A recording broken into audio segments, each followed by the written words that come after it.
Hello, I'm Labib Mahfouz, and this is Beyond Alpha, the podcast by and for leaders in investment management.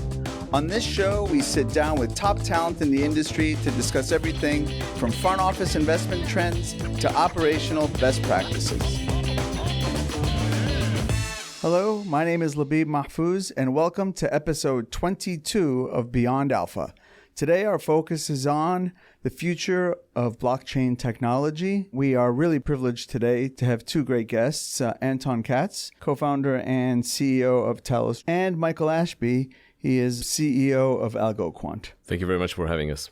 Let's start with some bios. So, Anton, why don't we start with you? Yeah, absolutely. Generally speaking, I spent the vast majority of my professional career in financial markets. Prior to starting Talos with Ethan Feldman, who is our co-founder and CTO, about 6 years ago, almost to the date, I was the head of trading technology at AQR Capital. And prior to that, I was the director of software for Broadway Technology. So, spent a little bit of time on the client sector. I was in the hedge fund community, but also spent quite a lot of time as a vendor to the space, providing trading technology to the sell side and buy side. Thanks for joining us today. And Michael, you are joining us from Dubai. Good seeing you. I am. Good evening. Thank you also, Labib. And so I was saying earlier, it's nice to be on a podcast with two friends. So looking forward to this. In terms of my bio, so I spent most of my career in hedge funds, both in Switzerland, London, and most recently New York. I've worked at large institutional hedge funds as well as doing spin-offs. And I've been fortunate to hold the role of treasurer, trader, and COO. Traded many strategies. Generally like building things, and so found my way to blockchain and digital assets the last few years because there's a lot to be built in the space, and so excited by this conversation. Excellent. Well, let's dive right into things here. To start off with, when we're hearing about blockchain, everybody switches their mindset to crypto trading and Bitcoin and ETH, etc. But there is a tremendous amount more than that, and so why don't we just zoom out a little bit, and if we could talk a little bit about what the environment is in blockchain and what does that mean exactly, and then we could dig deeper from there. Sure, absolutely. I'm happy to take a crack at it, and I'm sure that Michael, given his experience, is going to have quite a lot to contribute here as well. Look, there's a really good reason why a lot of the conversation, when people talk about blockchain, a lot of conversation actually anchors around crypto. Crypto today is I would say, the primary use case that's working really, really well, and to a very large degree in traction in digital assets and in blockchain overall. There's, of course, a huge difference between what crypto is, which in my view is an asset class, versus what blockchain is, which is a technology that imparts these kind of use cases. So blockchain as technology is a much, much, much broader concept. I think what we've seen with crypto is that we've seen an emergence of an asset class that has an embedded technology in it, and that's kind of like blockchain. That's what powers the Bitcoin and Ethereum and the rest of the tokens that we're seeing, as well as quite a lot of other use cases that are coming online to the chain. So generally speaking, if crypto can be its own conversation, of course, but if we want to go a little bit broader, you can start thinking about really try to approach it from a use case perspective. So what can you do on top of blockchain? And while we've seen a huge emergence of crypto, we're also seeing a lot of other domains that are starting to pop up, right? So stablecoins is one of those things that I don't tend to include with crypto because it's a little bit closer to FX. And we're starting to see a real true global usage of stablecoins, a completely different use case from the investment use case that we're seeing around crypto. Outside of stablecoins, of course, and we can dive deeper into that, we're seeing the beginnings of a couple of other verticals as well. So namely, anything that's related to RWA, real world asset, tokenization of existing assets, fractionalization of those kind of assets. So quite a lot of different things that are starting. But again, it's very important to make sure that people understand while we're seeing the very beginnings of those kind of additional use cases, and generally the industry is pretty much aligned and agrees that those use cases are likely the future of financial industry, this is just the beginning of those. What we've seen is a couple of use cases, namely crypto, stablecoins, a few others that are really starting to see their prime time, and the rest that are in the experimentation phase. Michael, with respect to use cases, what one or two use cases has you most excited? Yeah, look, I think I agree with what you're saying, Anton. And I think I would almost add to it that we're at the beginning of the institutional involvement in the space. I think we've had probably 10 years of pure technology development. So Labib, to answer your question, I'm most excited about how institutional folks can get involved here. And so one of them is tokenization. And we're seeing a lot of demand from large institutional players that want to distribute their products, whether it be a token fund or money market fund. You've seen BlackRock come out most recently, Franklin Templeton, etc. They're, I think, interested in the technology because it's a great way to distribute products they already have and hopefully be able to find new clientele in new markets. And so we're still at the infancy of building out those marketplaces. We have a sister company based in Austria, which is a MiFID II license, VASP license, soon to get a MiCA license. And so I spent a decent proportion of my time focused on the regulation and working with large institutional players, and then trying to understand how that actually translates into a demand market. So to your point, it's still early on, but I do see this as a much more efficient way of a transfer mechanism. So if you think right now you're going to buy some of the big tech stocks on the NASDAQ, and you wake up at 3 o'clock in the morning and be like, I want to buy this tech stock, you got to wait till it opens up. In the future, you're going to be able to buy that on a 24/7 market, be able to hedge stuff. So I think there's some really interesting stuff and dynamics that will happen. I would also add that the type of infrastructure that we're currently using within traditional finance, a lot of it was built 20, 30 years ago, and we keep building on top of it. And then the cost of trying to replace it becomes so great that people just don't do it. Like, you still have some technologists working on code which nobody knows how to write anymore, but they're still there because that code underpins a foundation layer that everything else is built on. So I think slowly over the next sort of decade plus, we're going to see a complete sort of sea change as some of the technology that Anton's working with and that I'm a user of starts to sort of merge into traditional finance. And I think, honestly, that's the bit which is, it's almost a glacial, but it's a big deal. And I'm most excited about that part. When I think of blockchain, and the single technology use that I think of is this concept of instantaneous settlement, right, for a product. And in an operational workflow, that has tremendous value because that essentially eliminates counterparty risk. And since 07, 08, counterparty risk has kind of been, whether it's from the institutional asset management side or from the banking side, counterparty risk is kind of one of the biggest things that regulators look to control or at least to monitor, right? And so with blockchain technology, this eliminates. Is this some of the use cases that you're seeing? Is that so Michael, you talked about some of the front office where I could trade in a stock at any time of day in any region. It doesn't really matter where markets are open or not open, I could trade. But how about the settlement of that? Is that a use case you're seeing kind of happen live? I think Michael is exactly right. I think that there's actually huge benefits both on the front office and the back office and the middle office, if you will, right? What we're actually seeing, look, I mean, there are some asset classes and there's some instruments that the front office will be a huge, huge beneficiary of exactly what you're saying, right? This immediate transfer of value. By the way, we should mention that while you can, doesn't mean that you have to, right? Like the transfer of value can still happen exactly as it's happening today, but it can happen a lot faster and as a result, more efficient. I do think that for quite a few of the asset classes, a lot of the benefits we will see is actually on the middle office and the back office. And that's exactly that. That's the clearing, the settlement. Now, you've mentioned immediate transfer of assets. That's a great thing to keep in mind, right? That's, again, capabilities that we did not have before in capital markets, right? We don't have the ability to do this today. We don't have the ability to do this quickly, or we don't have the ability to do this efficiently. Having said that, there's yet another component of it, which is the visibility in many cases, right? The auditability and the immutability. Today, when we're dealing with larger financial institutions, the way back office and middle office works is that there is a sort of coordination that's happening, right? Mm-hmm. When the traders are done for the day and they go home, the back office picks up. And a lot of times, these people don't go home. They don't go home early at all. There are breaks. There's quite a lot that needs to happen in order to clear and settle and complete the operations of the trading firm for the day. The assets don't move immediately and magically. You need to make sure that your representation of the movement as an organization A that traded with organization B is the same as organization B. Before we can do that, right? That's called reconciliation. The minute we start talking about blockchain, one of the great benefits of blockchain technology, and especially public blockchain, is that it can start acting as a single source of truth. So instead of having this enormous coordination between 2, 3, 4, sometimes 5 institutions, think about your entire investment lifecycle, right? Think about like people that are trading and the custodians and the primes and the clearing houses. but all of a sudden you can look into one place and you can say like, hey, here's the source of truth. And that can have material implications. First of all, from a reconciliation perspective, a lot more efficient. The reduction of risk. So you mentioned counterparty risk.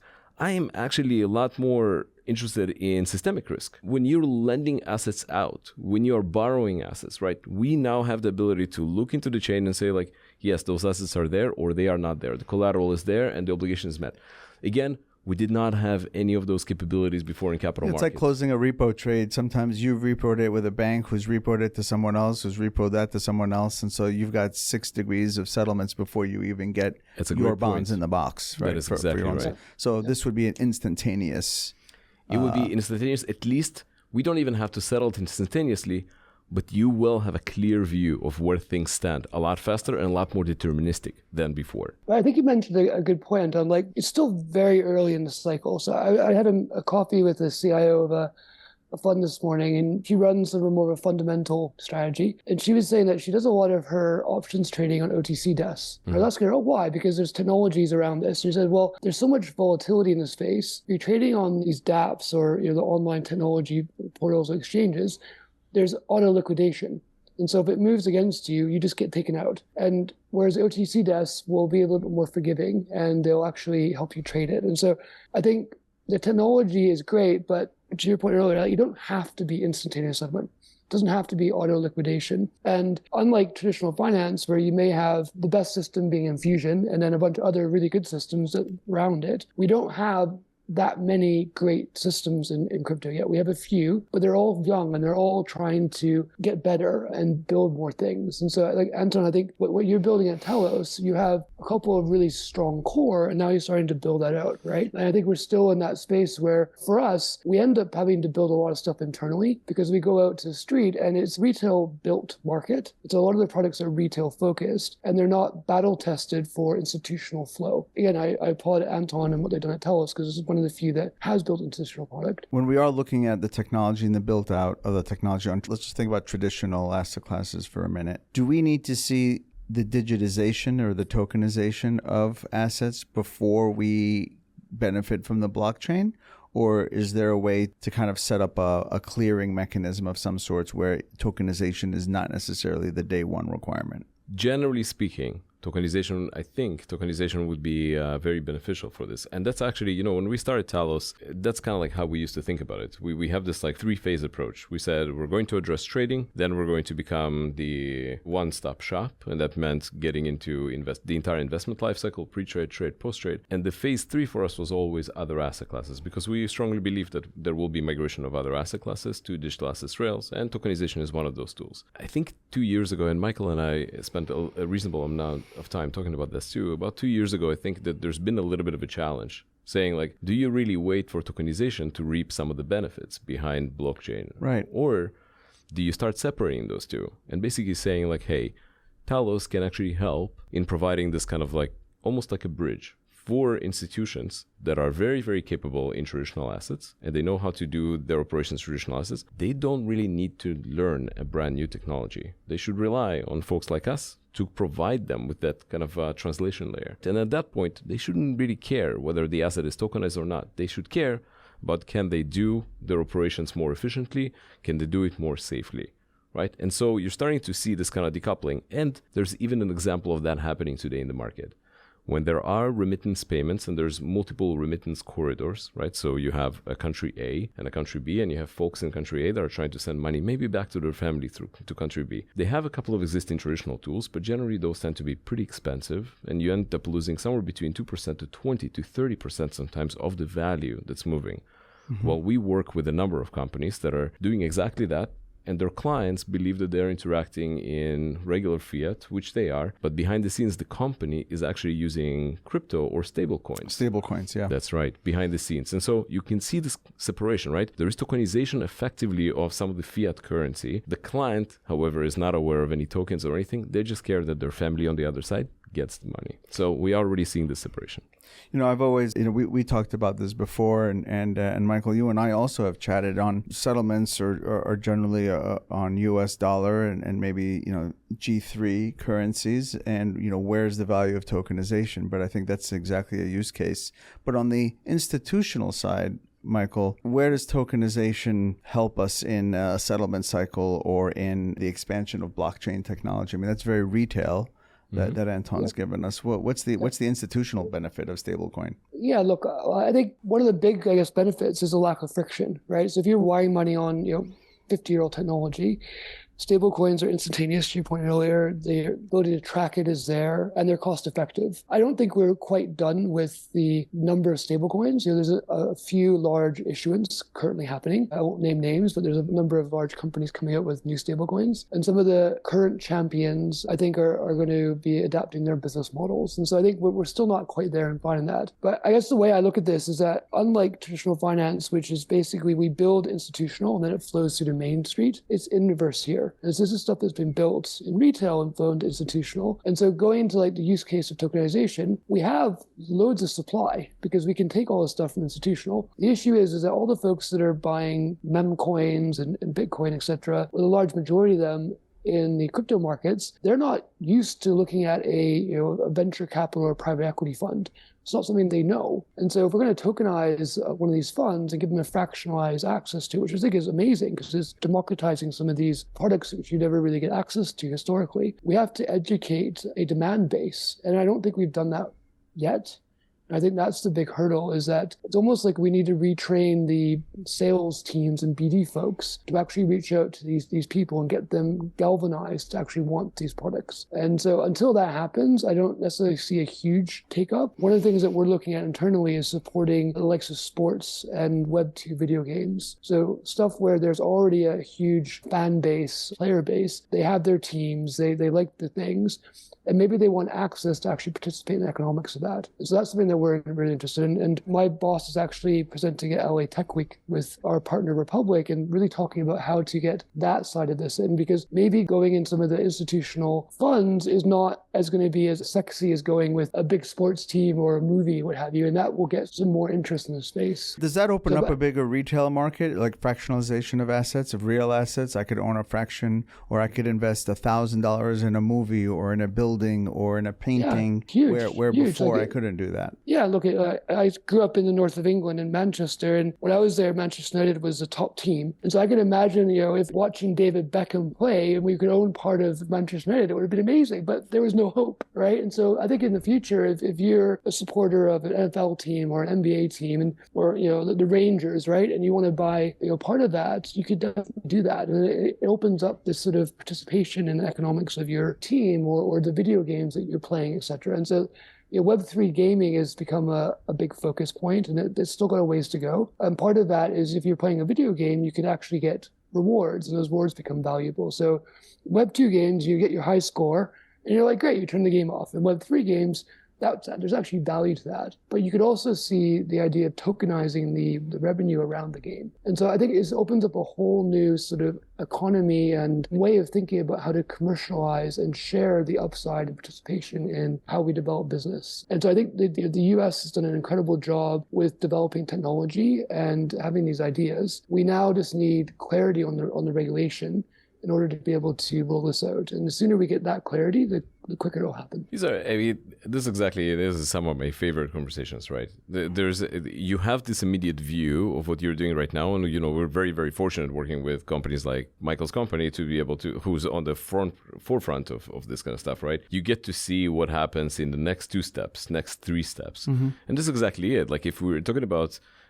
Michael is scratching the surface in terms of the really cool stuff that you can do. Like the financial industry sits a little bit on the sidelines right now with respect to the true transfer of value that's happening everywhere in the world. But really, if you think about it, there's absolutely no reason to include only the traditional asset classes as something the traditional industry is looking after, right? The kind of stuff that Michael is describing is the thing that opens up the entire world and opens up the entire different communities. If we're talking about gaming, we're talking about and the investment art. Landscape, even for an institutional investor. That's exactly investor. right. That's exactly right. And if you take it to the extreme, a lot of the premise when we were talking about early days of crypto, a lot of times we were talking about like banking the unbanked. What is banking the unbanked? It's exactly the same. It's offering folks that are not necessarily in this inclusive circle that we're in, right? Like, I mean, we are currently, you and I, at least, we're sitting in the United States. Very, very easy in the United States to get access to the dollar. right? If you start thinking about the wider world, I mean, that's now starting to happen through stablecoins, through vehicles like BlackRock's Biddle and quite a few others, right? The ability to have access to dollar-based bank account without having a bank account, the ability to save, the ability to make yield, the ability to even loan assets. That's the kind of stuff that's opening up. And that's, again, just scratching the surface on what kind of capabilities you can enable with blockchain. And then you start piling up on top of that the things that Michael's mentioning, really opening up to other domains, the gaming, the art, and so on and so forth. That's the strength of this. Is why we think it's changing the world. Now, this won't come without its challenges and hurdles. And obviously... Oh, no, it's smooth sailing from now. Oh, it is? Okay, then... Yeah, should be easy. Thanks so much for both of you joining us. Enough said. It doesn't come without its challenges. And so let's point to some of them. Obviously, regulatory is one, but it seems to me that the regulatory challenge isn't the existence of the regulation, it's perhaps the non-existence of regulation. I mean, look, I think Michael said it well, right? We're hoping for clarity. And the reality of the situation is that from a regulatory perspective, different regions approach regulation very, very differently, not only with respect to crypto, but the wider perspective of digital assets, right? So our hope is, and that's actually what we're seeing in all honesty, we're hoping for a lot more clarity around more regulatory frameworks in every region that allow players like us, players like Michael, to say, here is how we do business. Here's how we make progress. Can you give us just one example of clarity in let's say, existing regulation that it's just too vague right now? I don't know if if I have a vague example, I can provide the counter. Okay. What we're seeing right now is, again, not without its challenges, but in Europe, we're seeing a strong MiCA regulation coming to play, right? And ESMA is coming up with very specific guidelines about how you should be doing things in digital assets and overall, right? There are, for instance, one of the latest pieces that ESMA came up with is starting to consider best X, which is a given to us and how we think about it. But ESMA is now, codifying this in MiCA and saying hey, if you're considering a single point of execution as your execution venue, you're not meeting your best X capabilities. You really need to be considering multiple venues, multiple liquidity providers. And that's going to be true for not just trading crypto, but trading digital assets as a broader measure, right? So that's a great example of a thoughtful, regulation that's coming out, thoughtful recommendation around regulation. There's plenty to be done in every single region, and every single region is a different, I think, comfort level with digital assets. Maybe they're not as prescriptive as everybody on the market player hopes them to be, but I think that there's a lot of push towards very, very clear regulation in the coming years. I actually have a bit of a contrarian view to regulation in crypto as well. I actually think the regulators should take their time. And I think they're doing the right thing to be slow. And the reason I say that is what I said earlier. It's a retail-driven market. And so, the responsibility to ensure that they get it right for the retail folks is so much more than it is in traditional finance, which tends to be, Goldman Sachs and Morgan Stanley and big hedge funds and et cetera. And so we're getting there. I think we can see the right end of the tunnel, if you will. To your point, Anton, I think Europe's made a big step. Where I am now in the UAE, in Dubai, and Abu Dhabi, they've also taken some very large steps and have been very proactive. And I think the US is almost ready to really give us the clarity we've been asking for. But I think we should be patient with them because it's almost like they have to educate themselves on a whole new technology stack and something that's dynamically moving. And so to expect them to be able to basically be like, this is how you should do it is almost a Herculean task. I guess what I would ask, especially from the US regulators, is just more engagement because the industry genuinely wants to engage. And so I think that is also changing. And one of the reasons I moved to Dubai is that the regulators here are very engaging. We're really optimistic about both the US, Europe, and Asia sort of coming together and having a global sort of regulatory rollout in the next 5 years. You know what? I'll take that. I think that's a totally reasonable feedback. I don't think that's a super contrarian view. I think that, being thoughtful and methodical about things makes total sense. I think my desire is to make sure that folks that are participating in the industry have the answers they need. That's kind of when we have multiple players coming in and saying, can I do A or can I not do A? I think trying to make sure that they have a clear answer, whether they fall on the left or on the right side of the law would be good. But generally speaking, I agree with you. Without a doubt, both of us, all three of us actually come from a very, very traditional markets and a very traditional background. The regulators have a very, very tough job. It is protecting the retail sector for sure, and it's also enabling to make sure that the markets are safe, to avoiding systemic risk. So the role is very, very difficult, and the problem is very complex, and this is a brand new domain with brand new technology, with brand new set of players. But doesn't blockchain technology inherently allow for more streamlined reporting, accurate reporting, instantaneous reporting, I'm able to, as a regulator, let's say I have access to all the different blockchains, right? And so I have to register, and now they could see exposure, they could see counterparty exposure, they could see holdings and positions, all these quarterly filings and daily filings, and if you go short, and all of these technologies around regulatory trade reporting and trade surveillance somewhat becomes Big Brother-like, and that they could see this all. That's the end goal. If you're asking whether that's possible today, the answer unequivocally is no. They don't have the tools to do this. The tools don't exist to be able to provide them with the kind of visibility and the guidance that they actually need to make the right calls. So the industry still needs to be built out for that. On the, there's the other side of it as well. So, I mean, as many, I think it's hugely beneficial being on blockchain technology, and really that's part of the reason why, at Talos, we believe that the financial industry is going to move to blockchain technology, all the assets. We think that all assets are digital assets, right?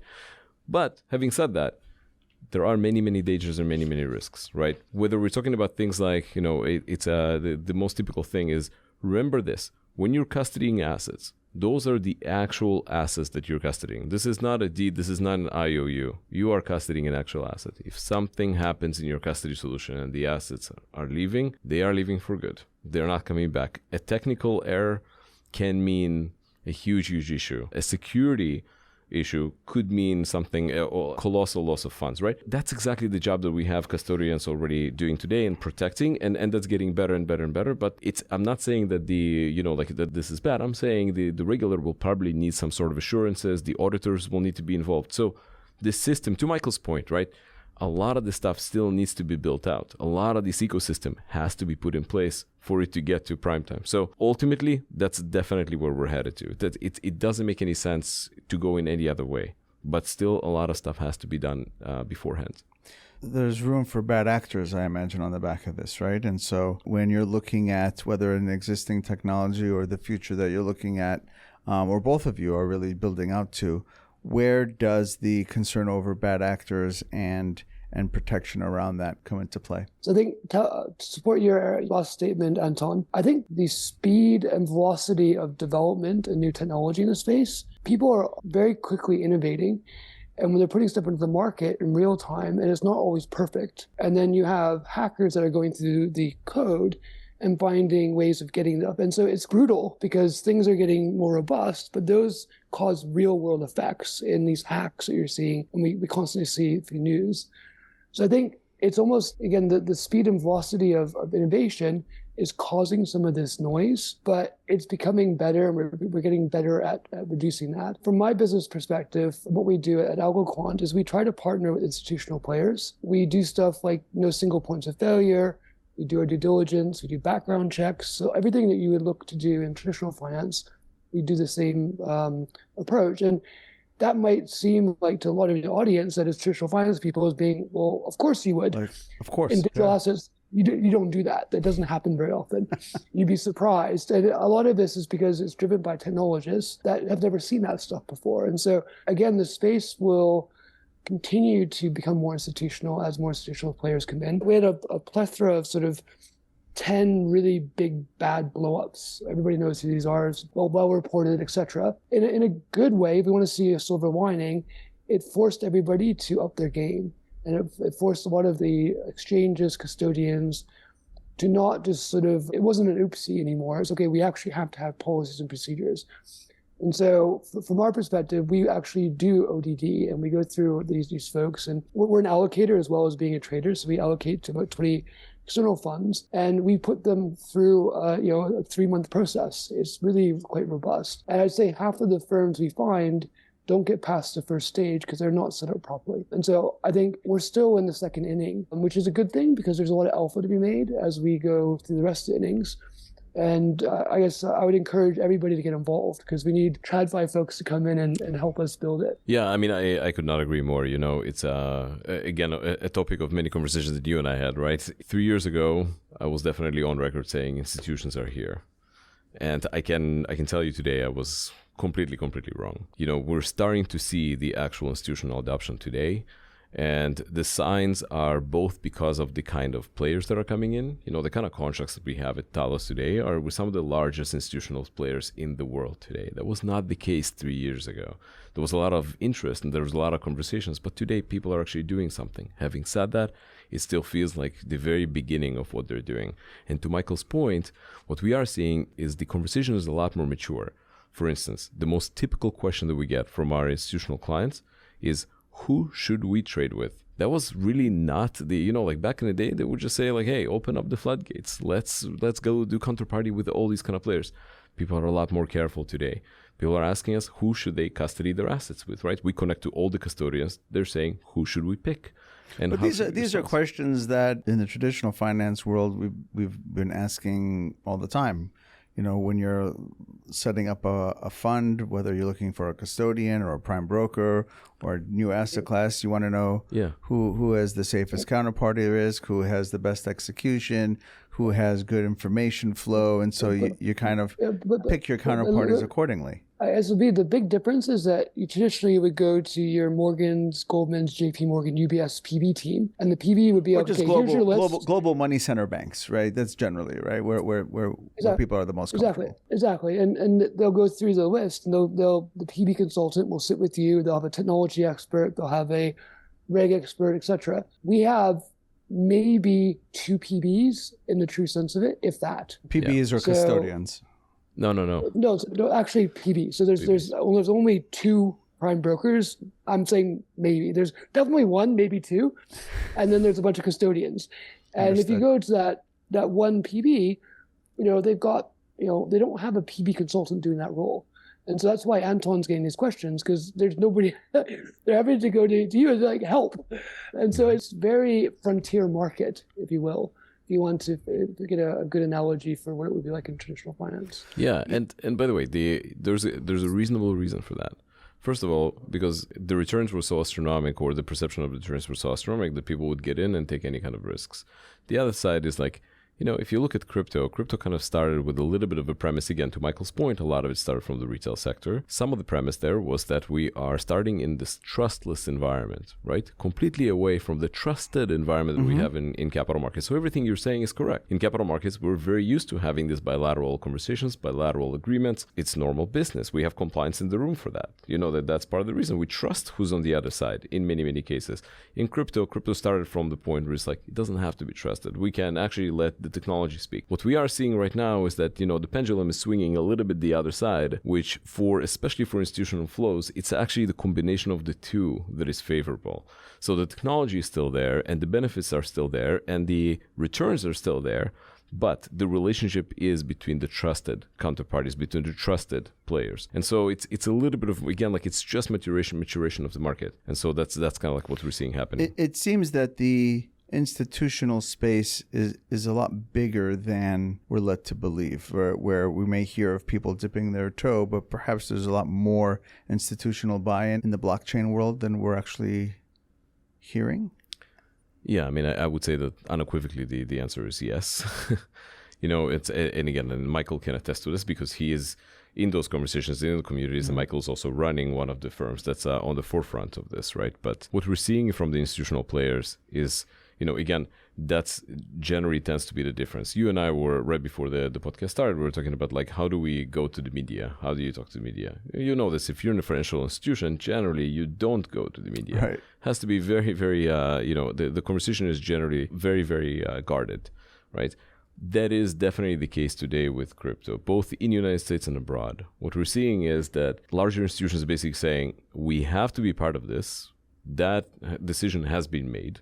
at this point. Like the time since the last blow-ups that Michael mentioned have generally passed. We feel a lot better about where the industry today, and industry kind of had to go through its paces. So there's a lot more institutions right now saying like crypto has to be part of our strategy, even because the customers are asking for it. If you're starting to just purely think about like, we used to say this in asset management, where the only free lunch you have is diversification, right? Even if you're thinking about portfolio construction, you have to consider another asset that could give you uncorrelated returns to your portfolios. So quite a lot of institutions made the choice, but they're not as vocal as people used to be 2 years ago, 3 years ago, about what they're doing and what level they're participating in. So we have, we're obviously very, very, very dedicated to protecting the privacy of our customers. We don't discuss any one customer unless explicitly permissioned by that customer. But we have a lot more customers today, names that nobody thought that are involved in crypto. And those are some of the larger institutions. And they invest to a varying degree. But pretty much the vast majority at this point agrees and understands that they need to participate in digital assets and in crypto specifically. Michael, you've built out that infrastructure for some of the largest hedge funds in the world and largest asset managers in the world.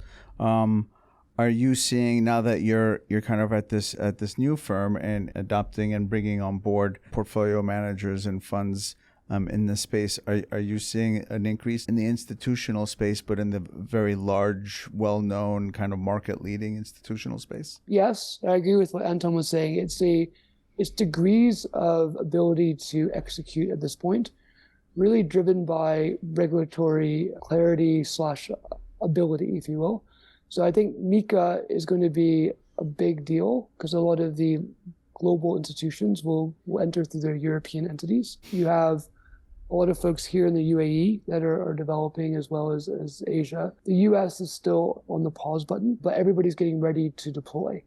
And so I think the global build is happened. I was in Barcelona 2 weeks ago. There were central bankers, tier 1 banks, tier 1 funds. Everybody's there talking. And what I'd also say about this space is that everybody's very open to sharing and talking to each other, because everybody's trying to figure out how to do this. And so, Chatham rules in these meetings, but it's not, I'm going to sit over here and hide what I'm doing. Everybody's like, how did you do that? How did you do this?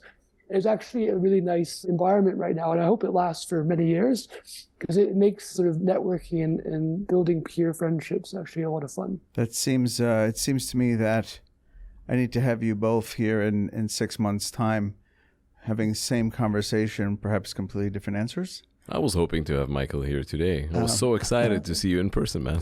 Let's do it in the summertime, because then I'll definitely come over and see you guys. It'll be too hot here.